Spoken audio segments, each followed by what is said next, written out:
Bismillahirrahmanirrahim. Assalamualaikum warahmatullahi wabarakatuh. Alhamdulillah alladzi bi ni'matihi tatimmus shalihat. Asyhadu an la ilaha illallah wahdahu la syarikalah wa asyhadu anna Muhammadan abduhu wa rasuluh la nabiyya ba'dah. Allahumma shalli wa sallim ala nabiyyina wa rasulina Muhammad sallallahu alaihi wasallam wa ala alihi wa ashabihi wa man tabi'ahu bi ihsani ila yaumiddin. Amma ba'du, Bapak Ibu jamaah rahimakumullah. Malam kali ini kita masih bersama dengan surah Abasa. Surah Abasa adalah surah yang ke-80 dan kemudian kita melanjutkan dari ayat yang ke-17 dari surah Abasa. Pada pertemuan sebelumnya, jadi pekan lalu, kita menyinggung terkait dengan Al-Quran sebagai peringatan, dan juga kita menyinggung juga bahwa salah satu pahala yang Allah berikan bagi hamba yang mahir atau bacaan Al-Qurannya lancar, maka dikumpulkan bersama dengan malaikat yang berbakti lagi mulia.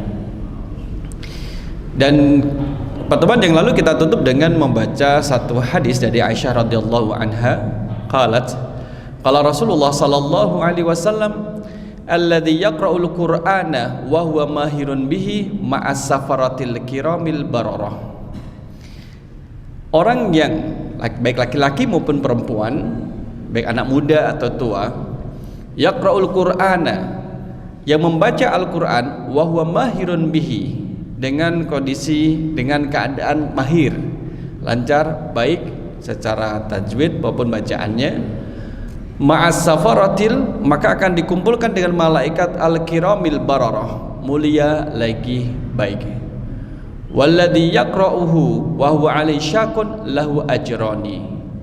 Dan orang yang membaca Al-Qur'an wa huwa 'alaihi syaqun, dan merasa berat, maknanya adalah terbatah-batah karena sedang belajar, lahu ajrani, maka dia mendapatkan dua pahala. Penjelasannya adalah pahala pertama dari pahala dia belajar untuk bisa membaca Al-Quran, itu ada pahala sendiri. Yang kedua adalah pahala dari huruf, setiap huruf yang dibaca, maka setiap huruf bernilai kebaikan, 10 kebaikan. Tinggal mengkali lipat gandakan berapa banyak yang didapatkan. Artinya orang yang membaca Al-Quran ketika belajar masih terbatah-batah sekalipun, Allah kemudian beri apresiasi, tetap beri pahala. Apalagi orang yang lancar, orang yang mempelajari Al-Quran pun Allah kasih pahala, apalagi yang mengajarkannya. Orang yang kemudian mengamalkannya pun kemudian dapat pahala, apalagi yang jadi pembela terhadap Al-Quran. Jadi Al-Quran itu dimuliakan oleh Allah, karena Al-Quran adalah firman Allah. Maka setiap kita yang memuliakan apa yang dimuliakan oleh Allah, kita dapat kemuliaannya juga. Nah, maka sama seperti kayak wakaf Quran, ada kaitannya dengan Al-Quran. Wakaf Quran, apa boleh? Mendirikan rumah tahfidz Quran, memberi bantuan logistik terhadap para santri penghafal Quran, memberi uang transportasi kepada pengajar Al-Quran. Itu hal-hal yang bernilai kebaikan-kebaikan. Ustaz, bagaimana penjual Al-Quran? Nah, gitu. Dapat pahala nggak Bapak Ibu kalau jual Al-Quran? Jadi dia jual fisiknya, bukan menjual ayat, bukan, tapi menjual secara fisik. Kalau dia menjual Al-Quran dengan niatnya adalah hubungan muamalah duniawi, ya dia sebatas jual beli saja, jual beli barangnya. Kecuali kalau membagi gratis, halal, berapa? 200.000. Nah, itu mah bukan gratis namanya. Ada berapanya, seikhlasnya berapa? Nah, ini agak susah. Silakan di bawah ikhlas, berapa seikhlasnya? Ya terserah, 2.000. Ya janganlah gitu, tahu diri lah, masa Al-Quran kayak 2.000. Ya katanya ikhlasnya gitu. Ya kalau jual silahkan sampaikan jual, kalau wakaf jelas kayak gitu. Jadi jelas, orang juga jelas. Ini berapa ini? Oh, yang besar 300.000, ini yang kecil 150.000, yang sedang 200.000. Kan jelas, memang akadnya adalah transaksi jual beli Al-Quran, mushaf ya, bukan ayat, tapi jual beli mushaf, benda Al-Quranul Karim itu. Nah, inilah kemudian bagi orang yang memuliakan Al-Quran akan Allah muliakan, dan yang menghinakan akan dihinakan, sebagaimana pembahasan kita pekan lalu. Tsumma dzamallahu ta'ala man angkaral ba'tsa wan nusyur minan nas. Allah kemudian mencela orang-orang yang mengingkari adanya hari kebangkitan dan juga hari dikumpulkan di hari akhir nantinya. Bapak Ibu, kalau dulu namanya padang mahsyar, pernah ngerti ya? Pernah dengar padang mahsyar? Padang niku napa padang? Padang niku mahsyar, mahsyarnya. Jadi mahsyar adalah tempat untuk berkumpul, itu mahsyar. Atau sekarang menyebut dengan tikum, titik kumpul. Jadi mahsyar adalah ismul makan, kembali kepada hasyara, isim makan, tempat berkumpulnya orang-orang nantinya. Jadi mereka dikumpulkan oleh Allah di satu tempat, yang tempat itu bukan tempat yang ditempati sekarang, bukan tempat yang sama dengan yang ditempati ketika di dunia, lain dan berbeda tempatnya. Tidak ada kemudian orang yang kemudian ngapunten brobos niku napa Pak? Jadi dikumpulkan sama Allah kemudian brobos, aku tak ngelinap yo. Iki sudah pernah disampaikan yang pengajian, pasti akan dikumpulkan, akan dihisap. Saya tak melipir itu, nggak ada yang melipir Pak. Mau melipir kemana? Melipir kemana? Jadi tidak bisa dibayangkan. Kemudian sama seperti daerah yang luas, kalau kita lihat di dunia ini beda Bapak Ibu, tempatnya akan beda. Maka tidak ada yang bisa melipir, nggak ada yang kemudian orang yang pura-pura pingsan gitu, biar tidak dibangkitkan, sudah dibangkitkan kemudian pura-pura pingsan. Tidak ada yang demikian. Itu karena suasana sangat mencekam dan menakutkan. Nggak ada, aku tak pura-pura mati ya, ora iso. Udah dibangkitkan sama Allah kemudian pura-pura mati, nggak ada. Tidak ada yang seperti itu, tidak ada. Semua kembali kepada Allah. Inna lillahi wa inna ilaihi rajiun. Sekalipun orang yang kemudian ingat terhadap hari kebangkitan, ketika dibangkitkan dia akan kaget. Saya kan tidak percaya dengan kebangkitan ini, kenapa dibangkitkan? Orang yang ketika di dunia itu nggak percaya dengan hari pembalasan, gak akan dibalas perbuatan kita. Allah bangkitkan, itu sudah kemudian bahasa kita udah cenat-cenut, kepalanya sudah cenat-cenut. Karena dia sudah mengetahui bahwa pasti yang disampaikan oleh umat Islam akan terwujud hari ini, yaitu di mana semua makhluk akan dikumpulkan dan akan dihisap, diperhitungkan amal perbuatannya. Yang ada kan kemudian penyesalan. Wa yaqulul kafiru ya laitani kuntu turaba. Orang kafir akan mengatakan, andaikan dulu saya berupa tanah ya, berupa air, berupa rumput, berupa benda-benda mati, maka tidak akan dibangkitkan. Tapi dalam ayat An-Naba, surah An-Naba itu disebut wa yaqulul kafiru ya laitani kuntu turaba, tanah. Dia ingin menjadi sebuah tanah. Jadi tidak dihisap, ya memang tidak akan dihisap. Bapak Ibu, hewan-hewan akan dihisap napa mboten? Hewan tidak dihisap. Pada satu saat akan diberi kesempatan hewan yang mati diseruduk niku napa Pak? Napa Pak? Di seradak, digundang, sama hewan yang lain pun akan diberi kesempatan untuk membalasnya. Tapi untuk hewan, setelah itu akan mereka mati lagi. Nah, bagi kita, wa ma khalaqtul jinna wal insa illa liya'budun, kita yang akan dimintai pertanggungjawaban. Karena yang kemudian diperintahkan untuk beribadah kepada Allah adalah jin dan manusia. Wa ma khalaqtul jinna wal insa illa liya'budun. Kenapa Allah mencela orang-orang yang ingkar terhadap hari kebangkitan? Kenapa Allah mencela terhadap orang-orang yang ingkar terhadap hari dikumpulkannya? Nah, ayat 17, 18 sampai kemudian ayat 23 akan menjelaskan tentang hal itu. Jadi kita akan lihat dari ayat yang ke-17. A'udzubillahi minasyaitonirrajim. Qutilal insanu ma akfarah. Qutila.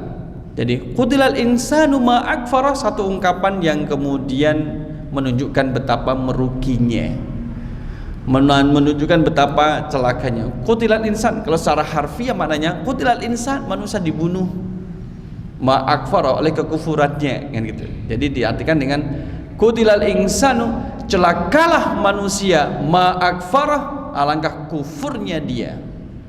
Jadi maknanya dari belakang, orang yang kufur itu sangat celaka, orang yang kufur sangat merugi, Saking meruginya, merugi gigi gitu, saking meruginya.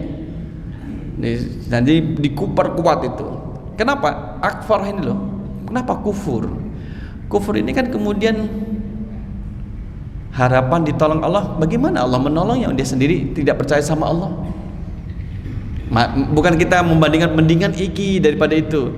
Orang yang berdosa, muslim tapi berdosa, dosanya dosa besar, tapi tidak menghilangkan keimanannya, ngapunten, itu lebih mending daripada orang kufur. Karena masih ada keimanannya. Jadi harapan diterima oleh Allah, ditolong oleh Allah masih ada. Kalau orang kufur tidak ada keimanan, babar plus gak ada, Pak. Dia sendiri kufur. Dengan catatan tadi, yang dosa besar itu bukan dosa yang menghilangkan keimanan. Ya, dia akan diberi balasan oleh Allah sesuai dengan kadar dosa yang dilakukan. Maka akhriju man fi qalbihi mithqala khardalin minal iman. Dalam hadis qudsi Allah berfirman pada malaikat, wahai malaikat, keluarkan dia dari neraka. Kenapa? Karena di dalamnya masih ada keimanan, dia masih beriman kepadaku sekalipun dia bermaksiat. Sekalipun keimanan itu kecil, tipis, tapi dia beriman pada Allah. Yang menjadikan imannya tipis adalah banyaknya dosa yang dilakukan. Tapi dosa itu kemudian tidak sampai menghilangkan keimanan. Ampun dibandingin, oh iya mendingan aku dosa gede tapi yang penting tetap beriman. Betul. Maksudnya adalah kalau bisa, dan memang seharusnya kita itu membersihkan diri dari dosa-dosa. Kalau sudah orang tidak beriman, kan tidak ada alasan bagi Allah untuk menyelamatkan dia. Mungkin dia nggak beriman pada Allah, mungkin dia nggak percaya sama Allah. Gimana Allah mau menolongnya, mau mengampuni? Itulah masuk dalam kondisi inna syirka la zulmun azim. Sebagaimana orang yang melakukan kesyirikan, itu kan dosanya sangat besar. La zulmun azim, kezaliman yang luar biasa. Qutilal insanu ma akfarah, celakalah manusia, alangkah dia kufur. Nih kemudian kalau kita lihat dalam ayat 17, lu'inal insanul kafir, dilaknat manusia yang kafir itu dilaknat. Kafir. Pernah kita sebutkan, jangan menyebut seseorang itu kafir jika dia masih melaksanakan sholat, puasa, zakat, haji. Wah kafir gue, loh kok ngafir ke saya? Loh namamu kan kafir, bukan kafrawi misalnya. Oh gitu. Jadi tidak boleh mengkafirkan orang yang masih bersyahadat. Tidak boleh menuduh orang itu kafir sedangkan dia masih sholat. Jangan lantaran kemudian berbeda pendapat, beda pendapatan, nisab, nasib, apalagi nasab berbeda lantas kemudian mengkafirkan. Jangan. Orang menuduh orang kafir, orang menuduh orang lain kafir, jika tuduhan itu salah maka tuduhan itu kembali pada penuduhnya. Gitu. Jangan sampai kemudian lantaran tidak suka sampai halus sampai mengkafir-kafirkan. Ini masalah akidah. Masalah akidah. Dampaknya itu surga neraka, Bapak Ibu. Kalau kafir itu nggak ada di surga orang yang kafar, yang ingkar kepada Allah, nggak ada. Adanya orang yang beriman pada Allah SWT. Lu'inal insanul kafir, dilaknat orang yang kafir itu, tidak beriman kepada Allah, meninggal dalam kondisi tidak beriman kepada Allah meskipun sebelumnya dia beriman. Beriman sejak balik, beriman, ketika sebelum wafat dia menyatakan diri keluar dari Islam, qadarullah meninggal. Maka meninggal dalam keadaan tidak beriman. Nyesel toh? Sudah merawat amal kebaikan panjang, kemudian keluar dari Islam, meninggal. Ada sahabat Rasul sallallahu alaihi wasallam yang Rasul sampai mengatakan, seberuntung-beruntung orang adalah fulan. Fulan itu adalah sahabat Rasul yang baru bersyahadat masuk Islam, belum juga sholat zuhur, belum juga kemudian melaksanakan kewajiban, tapi langsung menghadiri perang jihad dan kemudian gugur. Maka dia itu gugur dalam kondisi beriman, belum ada sehari keimanannya. Sampai Rasul kemudian memujinya, seberuntung-untung orang adalah beliau. Sahabat ini yang dimaksud Rasul sallallahu alaihi wasallam. Kan tidak bisa tak Bapak Ibu mengcreate, mendesain diri kita, rasa sholat, rasa poso, rasa zakat, rasa haji, yang penting nanti sebelum meninggal kita baca syahadat aja, malah enak kan gitu. Pikirannya gitu Pak. Nanti sebelum meninggal, kan biasanya orang meninggal kan sakit. Nah di saat sakit nanti saya dituntut baca syahadat ya, merencanakan demikian. Lah nanti kalau nggak kedaten, Kalau misalkan nggak sampai baca syahadat, wis ropopo, yang penting sudah niat, ya nggak bisa juga. Maka jangan mencoba sesuatu yang kita tidak tahu apa yang akan terjadi. Oleh karena itulah diusahakan dengan sebaik-baiknya menjaga keimanan. Au qutila au uzziba ma asyaddu kufru. Jadi orang ini adalah orang yang terlaknat karena kekufurannya. Dilaknat Allah karena kufur. Bukan karena miskin, bukan karena bodoh, tapi karena kekufurannya. Bukan karena tidak memiliki posisi atau posisinya yang lain, tapi karena kekufurannya kepada Allah. Oleh karena itulah kemudian sampai marahnya Allah berfirman, qutilal insanu ma akfara. Oleh karena itu orang Arab mengatakan qutilal insanu ma akfara itu dalam bentuk kayak takjub. Kok iso ya? Ngapunten, misalkan kita buat analogi yang bagaimana di dalam dunia manusia, anak kecil ditemukan dipungut di tepi jalan, dipungut, kemudian dibesarkan, disekolahkan, SPP dibayarkan, uang saku dikasih, waktunya lebaran dibelikan baju, temannya pada makan es krim dibelikan es krim, semua kebutuhan dituruti, kemudian kuliah, dikuliahkan. Kampus bukan kaleng-kaleng, kampus yang kemudian ternama, bayarnya juga cukup mahal. Mau menikah dinikahkan, mau dan dikasih harta dari orang tua asuhnya. Ngapunten. Ternyata anak yang dibesarkan itu membunuh orang tua asuhnya, Bapak Ibu. Ini pripun niku? Kan kalau sudah kok iso gitu loh. Kok iso kayak gitu tegamen. Itu di dataran manusia gitu. Orang kemudian sudah diberi nikmat, kemudian dikasih ke lapangan, tempat tinggal, kendaraan, dinikahkan. Ternyata kemudian membalas terhadap orang tua asuhnya dengan cara menghabisi nyawanya. Kenapa? Ingin menguasai seluruh hartanya. Nah, karena dia mengklaim nanti membuat-buat berita, oh ini ketika jatuh serangan jantung, ketika serangan jantung terus kejatuhan benda tumpul, benda tajam dan sebagainya. Mengada-ada. Jadi Allah Maha mengetahui, nggak seperti itu ya dul kejadiannya disentil. Nah manusia ini kemudian diceritakan bahwa kok bisa ya kok sampai kufur itu gimana? Kan di luar nalar, nggak bisa. Orang kemudian dari tidak ada kemudian menjadi ada, setelah ada kemudian menjadi dewasa besar dan kemudian dimatikan, dibangkitkan lagi. Kok ke dalam kondisi tidak beriman? Dalam Al-Baqarahnya masih di awal-awal nanti Bapak Ibu. Kalau kita lihat di sini, kaifa takfuruna billahi wa kuntum amwatan fa ahyakum tsumma yumitukum tsumma yuhyikum tsumma ilaihi turja'un. Kaifa takfuruna, bagaimana kamu itu bisa kufur billahi kepada Allah? Bagaimana kalian itu bisa kufur kepada Allah? Wa kuntum amwatan, dulunya kalian itu mati. Mati itu adalah tidak ada. Kita ini kan dari ketiadaan dan diadakan oleh Allah. Semula kita tidak ada, kemudian menjadi ada. Yang ngadain adalah Allah, maka disebut dengan amwat. Fa ahyakum, maka Allah menghidupkan kalian sekarang ini. Dari tidak ada menjadi ada, proses kemudian kelahiran ke dunia ini, jadilah kita sekarang ini. Berarti ini tahap pertama adalah tahap ketiadaan. Yang tahap kedua adalah dihidupkan oleh Allah di dunia ini. Kita ini tahap kedua. Tsumma yumitukum, kemudian akan dimatikan oleh Allah. Kita akan dimatikan oleh Allah sesuai dengan ajal masing-masing. Sesuai ajal masing-masing, tidak bisa dipercepat, nggak bisa diundur, ditunda itu nggak bisa. Kalau manusia suruh milih dipercepat apa ditunda Bapak Ibu? Nah, tergantung kondisi. Ya Allah matikan Allah sebelum ditagih hutang, pengen mati cepat. Nah, itu. Wa kaifa takfuruna billahi wa kuntum amwatan fa ahyakum tsumma yumitukum. Kemudian Allah mematikan kita, tsumma yuhyikum, kemudian Allah menghidupkan kita kembali, yaitu dibangkitkan dari kubur. Tsumma ilaihi turja'un, kemudian kepada Allah kita itu dikembalikan. Jadi prosesnya kita kan demikian. Jadi dari tiada menjadi ada, kemudian dimatikan lagi, kemudian dibangkitkan kembali.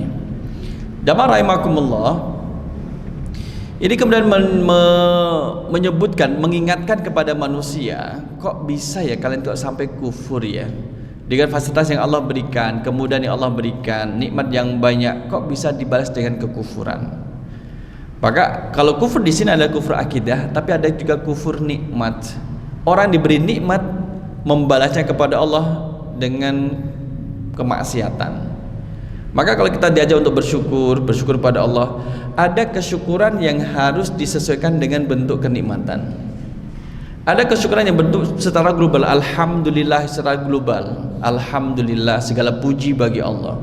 Tapi kemudian ada yang dalam bentuk spesifik. Kalau dalam Ta'lim Muta'alim, kitab Ta'lim Muta'alim yang ditulis oleh Imam Zarnuji, salah satu bentuk syukur dari nikmat sehatnya akal adalah digunakan untuk belajar. Maka kita ini termasuk orang-orang yang mensyukuri nikmat Allah, menggunakan kesehatan akal kita untuk belajar. Orang yang diberi kemudian ketercukupan harta finansial, hartanya melimpah, kemudian panennya melimpah, apakah cukup mengatakan alhamdulillah, alhamdulillah? Cukup apa betul? Gak bisa, karena harus disesuaikan dengan jenis nikmat yang Allah berikan. Jika kemudian panennya itu kemudian sampai nisab, keluarkan zakatnya, dan membayar zakat itu adalah bukti konkret dari bersyukur.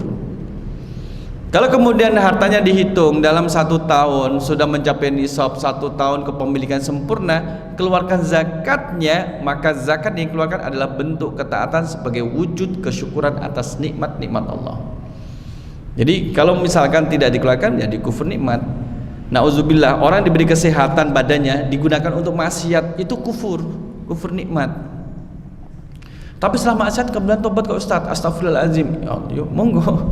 Habis maksiat kemudian tobat, diterima enggak? Oh, itu urusan Allah, terima dan tidak, karena Allah mengetahui bagaimana bentuk tobatnya, serius tidak, menyesali tidak, berhenti tidak, berazam tidak mengulangi lagi tidak. Itu kan kita tidak bisa mengetahui isi hati orang lain.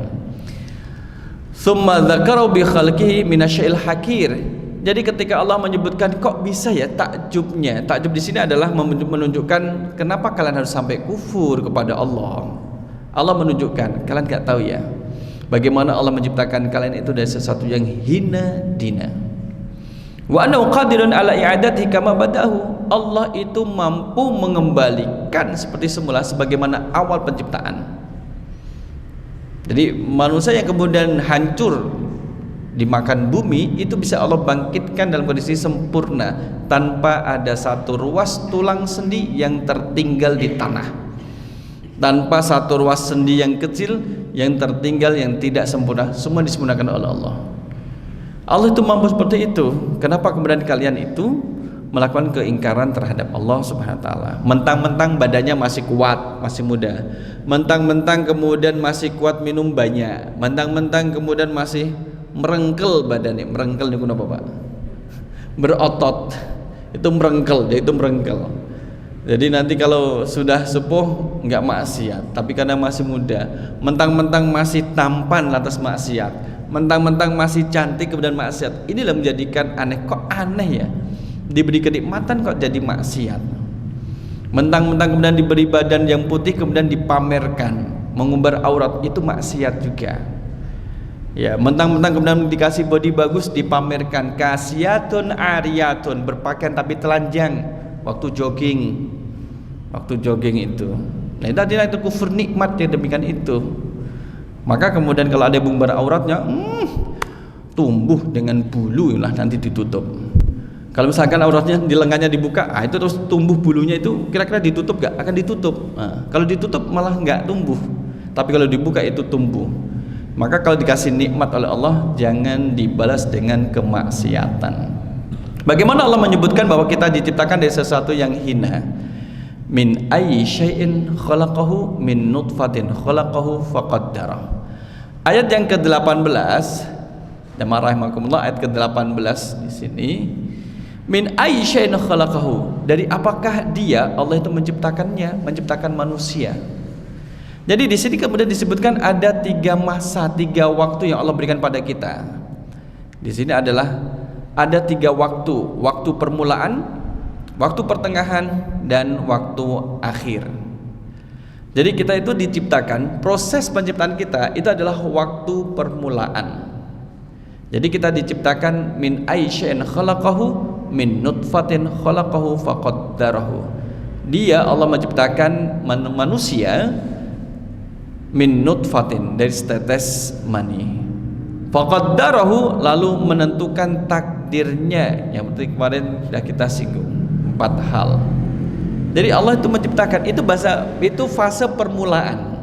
Dan kemudian sekarang ini kita berada pada fase pertengahan.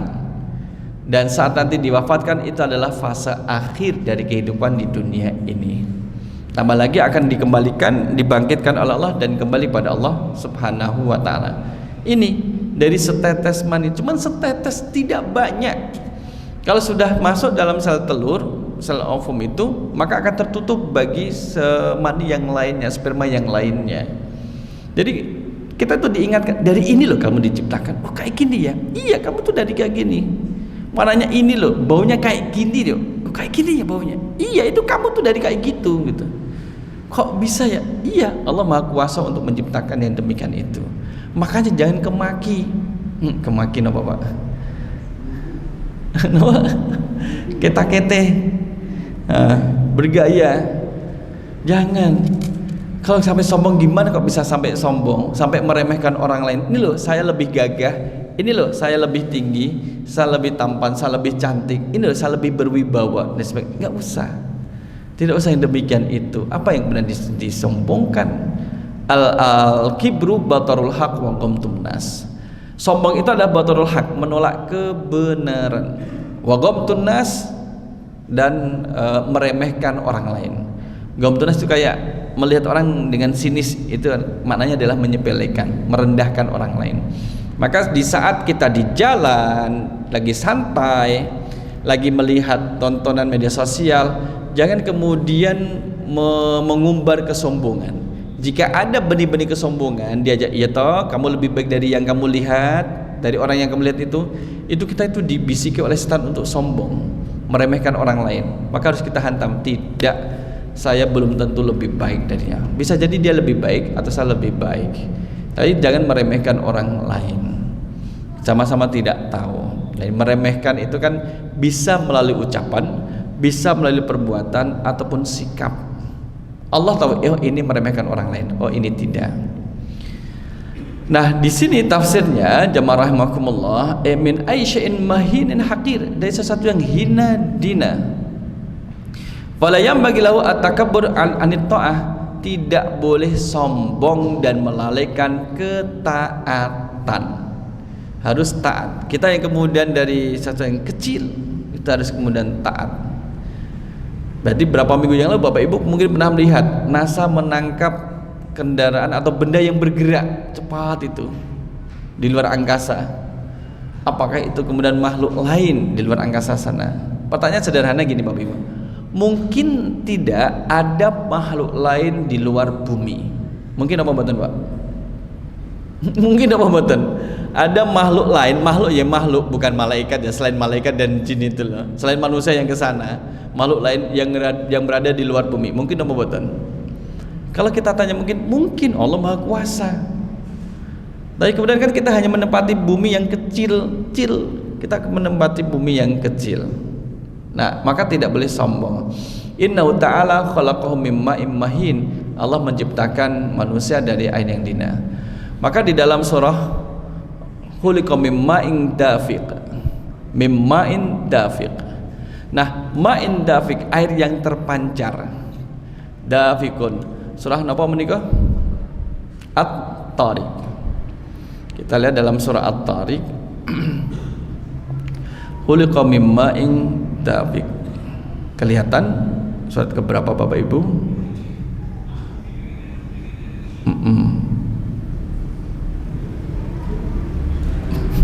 Dengan lihatnya yang kanan apa kita mau yang tengah? Tengah mana? Atas sedikit. Naik menikah 86. Give.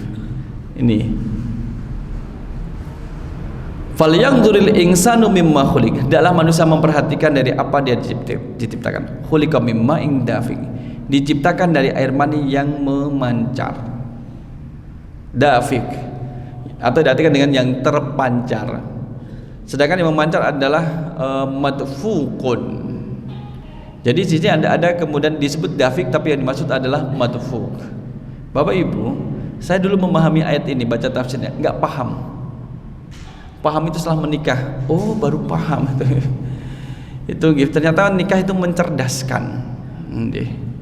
Jadi kalau nggak cerdas, solusinya apa? Belajar. Jadi ternyata khuliqa min ma'in dafiq. Allah menciptakan manusia dari air mani yang terpancar, yakhruju min baini sulbi wat taraib, yang keluar di antara tulang sulbi punggung dan juga tulang dada. Nah, kembali ke sini. Maka di sini jamaah rahimakumullah, wa qaddarahu atwaran wa ahwalan. Allah itu kemudian menyempurnakan bentuk kita, termasuk bentuk fisik kita, telinga, mata dan semuanya. Itu kita diciptakan dalam kondisi sebaik-baiknya. Masih ingat ketika kemudian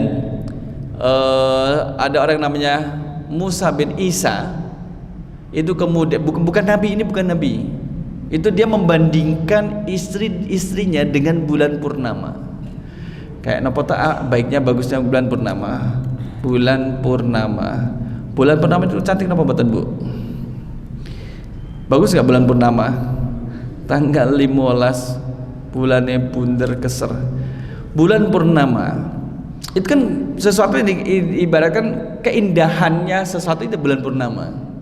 Bunder, keser, terang, glowing, napa malih? Kalau dilihat dari bumi, sampai dia mengatakan, wahai istriku, kalau malam ini engkau tidak lebih cantik dari bulan purnama, tak cerai. Dia akan dicerai. Dicerai oleh siapa? Dicerai oleh suaminya. Maka malam itu ada bulan purnama. Betul Pak, ada bulan purnama. Bulan purnama itu dilihat dari bawah, dari bumi, itu kelihatan cantik. Kalau kita lihat bulan purnama dari dekat, nih dari dekat, nih loh Bu, kan tuh pinjol-pinjol, itu tidak beraturan. Dari dekat, gambar bulan dari dekat. Saking kalau misalkan kita lihat dari dekat itu ya kayak gini Bapak Ibu. Jadi kemudian ada kawah-kawahnya. Kalau sesuatu dilihat dari jauh itu memang kelihatan cantik, tapi kalau sudah dekat kelihatan aslinya. Oh, tak lihat dari jauh kelihatan mulus ya, ternyata banyak jerawat dan sebagainya. Itu. Maka orang tuanya tidak terima. Masa putri saya dibandingkan dengan bulan purnama? Laporlah kepada khalifah. Karena khalifah kemudian tidak menghukumi dengan sendirinya. Khalifah punya ulama dengan berbagai madhab, Hanafi, Syafi'i, Hambali dan juga Maliki. Bagaimana ulama? Ini istrinya dicerai gara-gara dia kalah cantik dengan purnama. Itu jatuh tolak tidak? Cerainya jatuh atau tidak? Kan ada cerai yang bersyarat, ada yang kinayah. Pokoknya kalau ibu masih belanja di warungnya Mang Udin tak cerai, itu kan bersyarat itu. Lah kenapa? Pokoknya boleh belanja dimanapun, yang penting bukan warungnya Mang Udin gitu. Aduh, kasihan kan Mang Udin. Itu nggak tahu-tahu ternyata jadi korban intimidasi. Maka ulama dari Maliki, Syafi'i, Hambali mengatakan itu jatuh cerai, talak, karena dibandingkan dan kemudian memang lebih cantik. Ulama dari mazhab Hanafi itu mengatakan tidak. Nah, kenapa kok tidak? Kamu satu suara loh. Yang kemudian yang tiga ulama tadi mengatakan cerai loh. Maka di sini Bapak Ibu, kebenaran itu bukan pada berapa banyak orang yang mengatakan. Kebenaran tetap benar sekalipun itu kecil. Maka dilihat bahwa kenapa kamu mengatakan dia itu kemudian tidak cantik? Kenapa tidak jatuh cerai? Maka ulama dari mazhab Hanafi itu membacakan surah ini, surah At-Tin. Ayatnya adalah nih, laqad khalaqnal insana fi ahsani taqwim. Sungguh kami benar-benar telah menciptakan manusia dalam bentuk yang sebaik-baiknya. Jadi manusia itu adalah makhluk Allah yang paling baik. Itu manusia Bapak Ibu. Jadi tidak bisa dikalahkan oleh bulan. Tidak bisa dikalahkan oleh bulan. Jika benar bulan lebih cantik, maka ayat ini berarti kan salah, dan tidak mungkin Allah salah. Maka dihukumi adalah tidak jatuh cerai. Bagaimanapun kondisi suami ibu-ibu, tetap dia lelaki yang paling tampan di zamannya. Gitu-gitu dah. Ini tahu. Sama juga bagaimanapun kemudian istri bapak-bapak, dia adalah perempuan yang paling setia terhadap jenengan dan telah dibuktikan, bukan omon-omon. Nah gitu. Nah dari sini Allah menciptakan kita dengan memperbaiki bentuk kita sebaik-baiknya dan tidak boleh mencela orang lain lantaran bentuk fisiknya, ya kan? Wailul likulli humazatil lumazah, celakalah bagi setiap pengumpat dan pencela, membicarakan aib seseorang. Kan tidak boleh menyebutkan aib seseorang kecuali jika satu kemudian adalah meminta fatwa, menyebutkan aib. Sebagaimana Hindun menyebutkan aib suaminya. Siapa suaminya Hindun? Masa Pak Hindun, Pak? Adalah Abu Sofyan. Rasul, suami saya Rasul, orangnya itu pelit Rasul. Pelit, gak mau ngasih uang. Boleh gak saya mengambil uangnya? Kan Hindun minta fatwa pada Rasul. Agar Rasul kemudian bisa memberi fatwa kan harus disebutkan apa yang terjadi. Coba kalau disembunyikan, Rasul, suami saya Rasul, Rasul, boleh nggak saya mengambil uangnya? Bisa nggak memberi fatwa? Nggak bisa Rasul. Hidun, kenapa suamimu? Rasul, ya pokoknya terserah Rasul, jawabnya gimana, yang penting suami saya tuh gitu. Itu gimana itu? Maka dalam rangka untuk meminta fatwa dan tidak menghinakan orang yang dimaksud. Atau kemudian memberikan informasi orang itu dikenal dari, mohon maaf, dari aibnya. Menyebutkan aib seseorang karena untuk menekan kemaksiatan agar orang ini tidak melakukan maksiat yang lebih besar. Jadi dilaporkan pada orang berkuasa, dilaporkan kepada kepala desa, Pak Kepala Desa, si fulan ini lagi mendem. Nah, itu kan aib juga.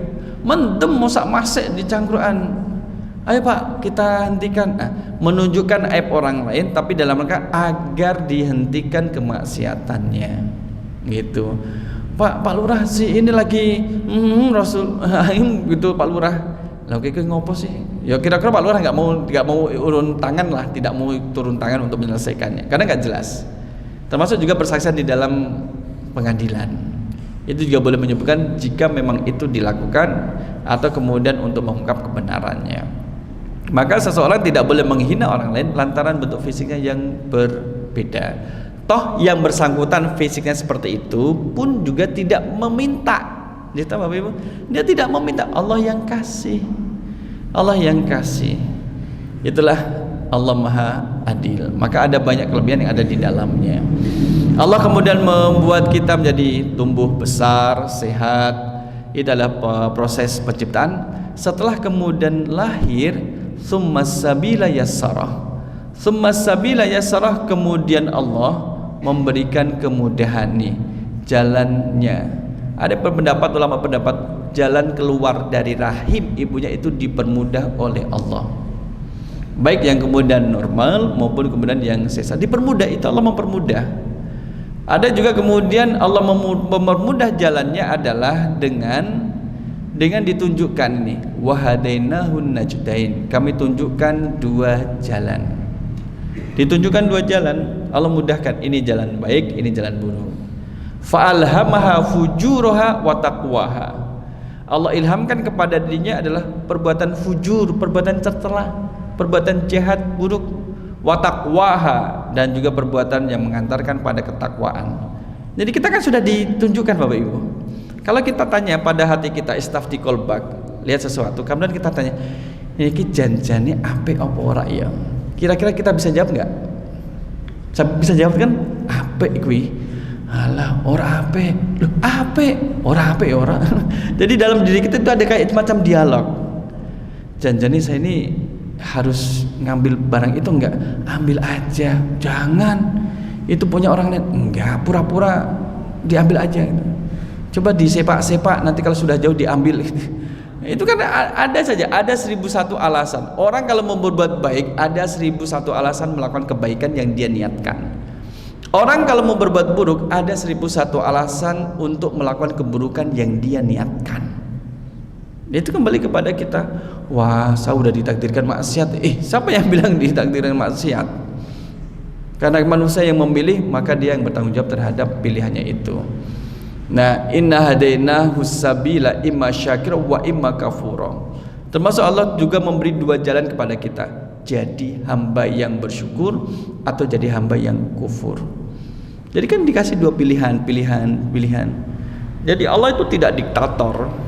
Manusia yang kemudian harus pilih dan harus dipertanggungjawabkan. Jadi harus dipertanggungjawabkan, yang demikian itu jamaah rahimakumullah. Summa amatahu fa aqbara summa idza syaa ansyara. Maka dilanjutkan, tadi ada 3 masa permulaan penciptaannya. Yang kedua adalah masa di mana dihadapkan dengan 2 pilihan, baik dan buruk. Yang ketiga adalah masa kematian, masa akhir dari kehidupan ini. Maka di sini disebutkan, kemudian Allah mematikannya lalu menguburkannya. Summa amatahu fa aqbarah. Diwafatkan kemudian dikubur. Nah ini Bapak Ibu jamaah, ada nggak orang mati mengubur dirinya sendiri?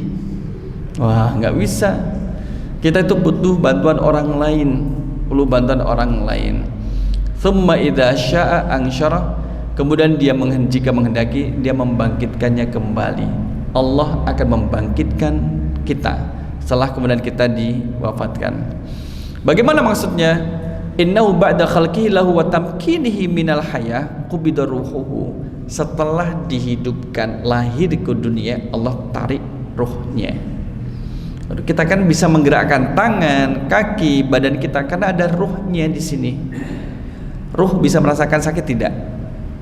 Ruh tidak kan? Yang merasakan sakit adalah badan. Badan yang merasakan sakit. Maka ketika Allah memberi balasan di akhirat nanti, dikembalikan bentuk fisiknya. Karena yang makan minum itu adalah badannya. Yang bisa menikmati makanan minum itu adalah badannya. Maka akan dikembalikan nantinya. Yaitu kapan? Setelah nanti diwafatkan, kemudian dibangkitkan lagi. Jadi pintu gerbang menuju akhirat adalah kematian.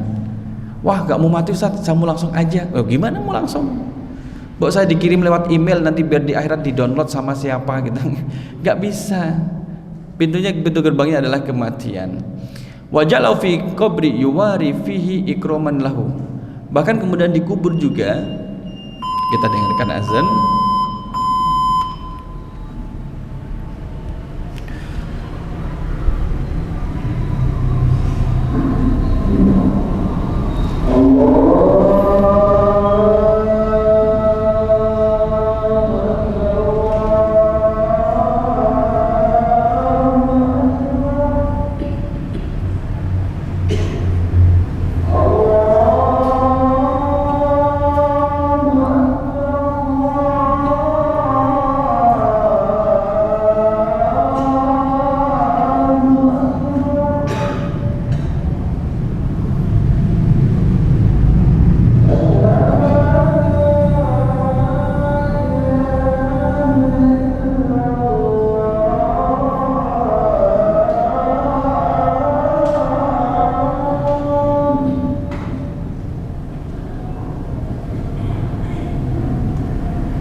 Jamaah rahimakumullah, maka di sini kita diingatkan bahwa tegaknya kita berdiri, gagahnya kita melangkah, itu adalah dari Allah. Dan itu adalah nikmat.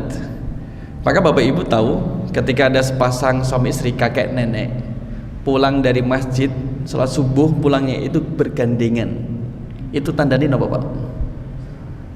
No, mesra. Selain mesra apa? Saling menjaga ben rak tibon yang melaku. Tadi gandengannya kenceng. Ayo gitu.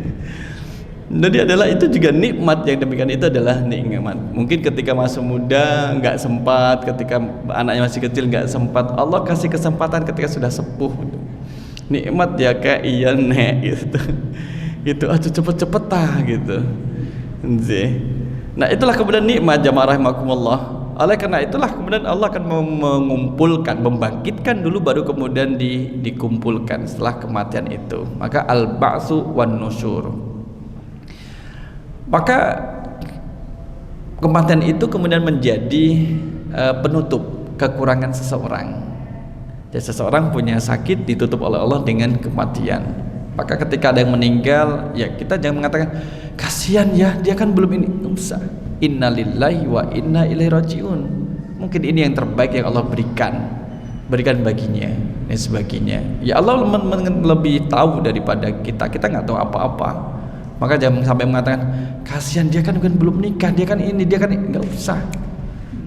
Nggak usah yang demikian itu. Kita tidak tahu dengan hal yang gaib ya.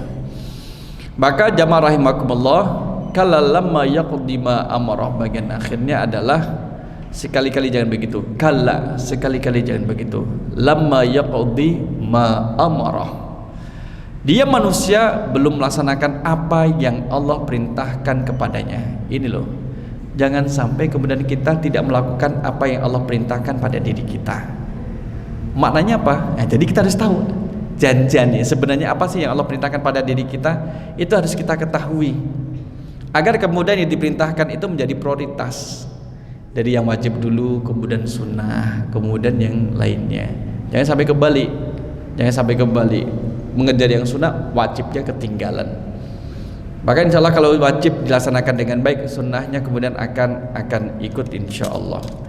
Nah inilah jamaah rahimakumullah, pesan yang di sini, janganlah begitu. Jangan sampai kita itu meninggalkan apa yang Allah perintahkan. Maka kita melakukan refleksi, evaluasi. Ada enggak kita selaku orang tua, selaku bapak, selaku anak, selaku kemudian tetangga, selaku guru atau murid, ada perintah kewajiban yang seharusnya kita lakukan tapi tidak kita lakukan. Maka kita akan menemukan jawabannya kalau kita itu melakukan refleksi dan kemudian mengevaluasi. Hasibu anfusakum qabla an tuhasabu. Oke. Maka tan ibu bapak jamaah rahimakumullah, dengan kajian ini mudah-mudahan menjadikan kita lebih baik di hadapan Allah Subhanahu wa taala. Amin ya rabbal alamin. Kita cukupkan dengan doa kafaratul majlis. Subhanakallahumma wa bihamdika asyhadu an la ilaha illa anta astaghfiruka wa atubu ilaik. Aku qouli hadza astaghfirullah li wa lakum. Wassalamualaikum warahmatullahi wabarakatuh.